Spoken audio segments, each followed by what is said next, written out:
So in order to progress the deadlift, again, like I said in the deadlift video, we could add more weight, we could try different implements, but one thing I like to do is make it a lot more dynamic motion, make it more quick, make it more powerful, and I think that the kettlebell swing is a great way to do that. So for the kettlebell swing, contrary to what you see in a lot of videos, I'm not going to call out any former Biggest Loser trainers out there who might be teaching it wrong, but it is not a squat. Okay, so the kettlebell swing should not be done with excessive knee bend. You should unlock your knees, but it's a hip hinge pattern, getting all the drive from your posterior chain, from your glutes primarily.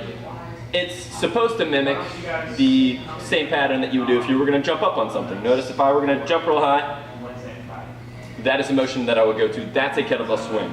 So for the kettlebell swing, I'm actually going to stand a little bit behind the kettlebell, and much as if I was going to hike a ball to a quarterback back behind me, and that's a cue that I use frequently with my clients. You take the kettlebell, hike it back, and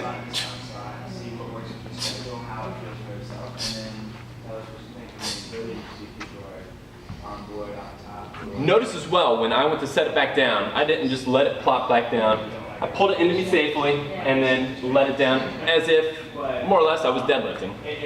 So the setting it back down is just as important. Another thing I want to reiterate too is explosiveness out of the hips to pull it, or to lift it up.